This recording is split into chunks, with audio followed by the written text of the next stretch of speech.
You may have heard about the Quran's idea of paradise being 72 virgins, and I promise I will come back to those virgins. But in fact, here in the Northwest, we're living very close to the real Quranic idea of paradise, defined 36 times as gardens watered by running streams. Since I live in a houseboat on the running stream of Lake Union, this makes perfect sense to me. But the thing is, how come it's news to most people? I know many well-intentioned non-Muslims who've begun reading the Quran but given up, disconcerted by its otherness. The historian Thomas Carlyle considered Muhammad one of the world's greatest heroes, yet even he called the Quran as toilsome reading as I ever undertook, a wearisome, confused jumble. Part of the problem, I think, is that we imagine that the Quran can be read as we usually read a book, as though we can curl up with it on a rainy afternoon with a bowl of popcorn within reach, as though God, and the Quran is entirely in the voice of God speaking to Muhammad, were just another author on the bestseller list. Yet the fact that so few people do actually read the Quran is precisely why it's so easy to quote. That is, to misquote. Phrases and snippets taken out of context in what I call the highlighter version, which is the one favored by both Muslim fundamentalists and anti-Muslim Islamophobes. So this past spring, as I was gearing up to begin writing a biography of Muhammad, I realized I needed to read the Quran properly as I could, that is.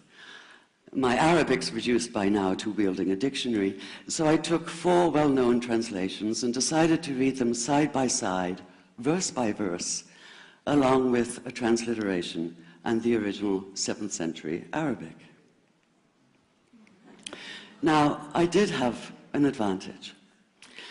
My last book was about the story behind the Shia-Sunni split, and for that I'd worked closely with the earliest Islamic histories, so I knew the events to which the Quran constantly refers, its frame of reference.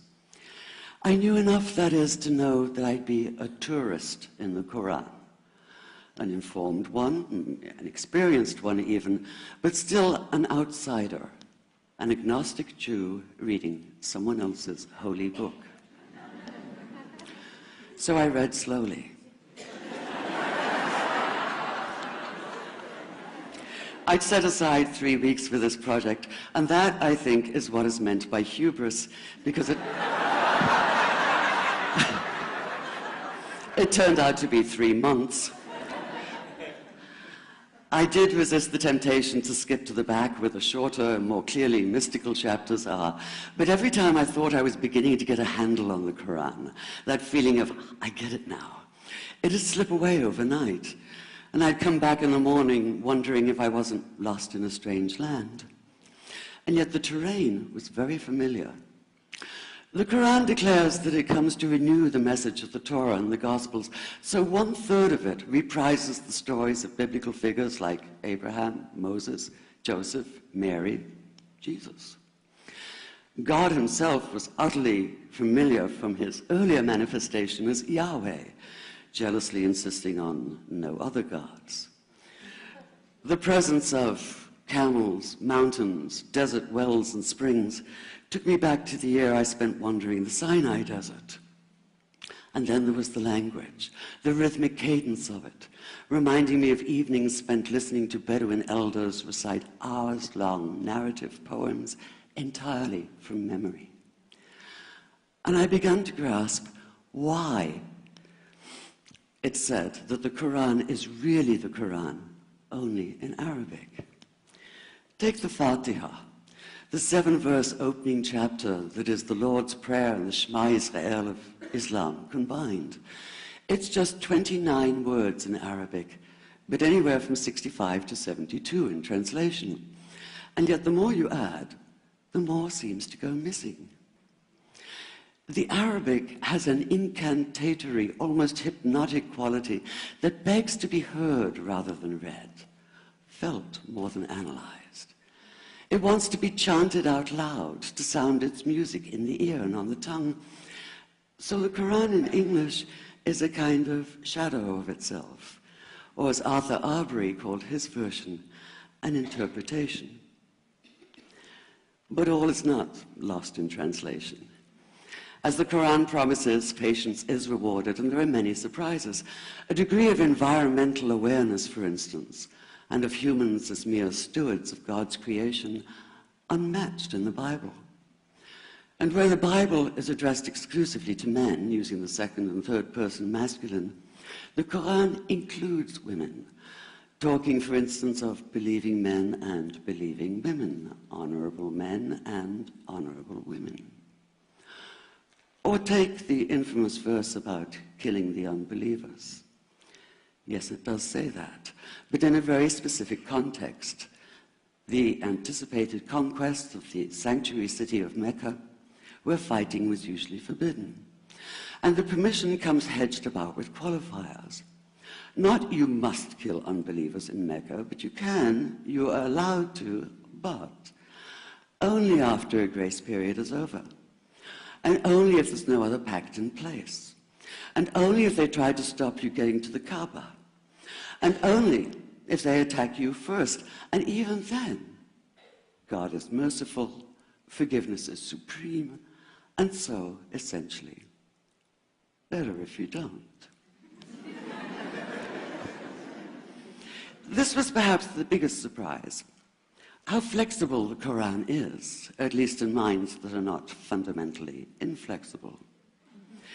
Some of these verses are definite in meaning, it says, and others are ambiguous. The perverse at heart will seek out the ambiguities, trying to create discord by pinning down meanings of their own. Only God knows the true meaning. The phrase, God is subtle, appears again and again. And indeed, the whole of the Quran is far more subtle than most of us have been led to believe, as in, for instance, that little matter of virgins and paradise.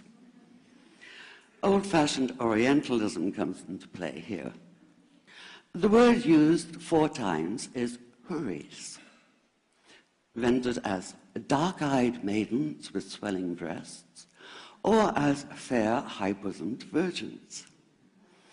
Yet all there is in the original Arabic is that one word, huris. Not a swelling breast or high bosom in sight. Now, this may be a way of saying pure beings, like in angels, or it may be like the Greek kos, or kore, an eternal youth. But the truth is, nobody really knows, and that's the point.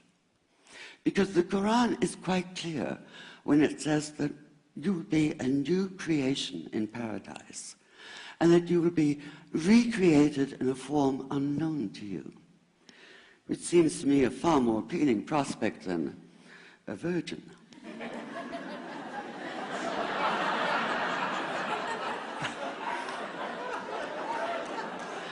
And that number 72 never appears.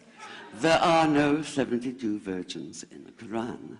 That idea only came into being 300 years later, and most Islamic scholars see it as the equivalent of people with wings sitting on clouds and strumming harps. Paradise is quite the opposite. It's not virginity, it's fecundity, it's plenty, it's gardens watered by running streams.